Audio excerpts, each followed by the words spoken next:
மக்கள் எல்லாருக்கும் வணக்கம். இப்போ எதுக்காக இந்த வீடியோ அப்படின்னா, இது மேபி வைரல் ஆனாலும் ஆகலாம். இதை தயவு செஞ்சு யாரும் தப்பான கண்ணத்தில் யோசிக்காதீங்க. இது எனக்கு திடீர்னு தோணுச்சு, இது மட்டும் எப்படி கரெக்ட் ஆகலாம் அப்படின்னு சொல்லிட்டு. நான் சொல்கிறது சரியாக தப்பானு எனக்கு தெரியல, பட் எனக்கு தோன்றதை நான் சொல்கிறேன். என்ன அப்படின்னா, இப்போ பிஜேபியை விஜய் அவர்கள் எதிர்க்கிறாங்க. ஏன்னா அது ஒரு மதவாத கட்சி அப்படிங்கிறாங்க.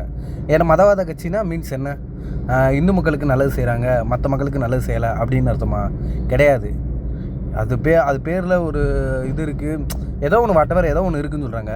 இப்போ விஜய் அவர்கள் தலைமையில் கூட்டணி சேர்ந்துருக்கிற எல்லா கட்சிகளுமே, அதாவது நான் என்ன சொல்கிறேன்னா, அந்த மதம் இந்த மதம்னு இல்லை, எல்லா மதமும் சமம்னு நினைக்கிறவங்கள தானே நம்ம ஆதரிக்கணும். அதுதானே கரெக்டு. ஆனால் குறிப்பிட்ட இந்த மதத்துக்காண்டியே ஒரு கட்சி இருக்கும்போது, அந்த மதத்தை எப்படி அது மதவாத கட்சி இல்லைன்னு நீங்கள் சொல்லலாம்? அதுவும் மதவாத கட்சி தானே. அப்போ அதையும் நீங்கள் அறவே எதிர்க்க தானே செய்யணும்.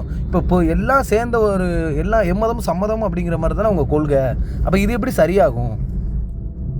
நான் நினைக்கிற மாதிரி நீங்கள் யாராவது உங்களுக்கு ஏதாவது இந்த கொஸ்டின் இருக்குது அப்படின்னா, தயவு செஞ்சு இதை கொஞ்சம் நெக்ஸ்ட் லெவலுக்கு கொண்டு போங்க.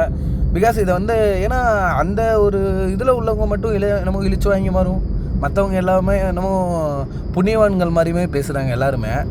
ஆக்சுவலாக மதவாத கட்சின்னு ஒன்று இருக்கவே கூடாது. என்னோட ஆசையும் அதுதான். எல்லா மக்களும் சமம், எல்லாருமே சமம்.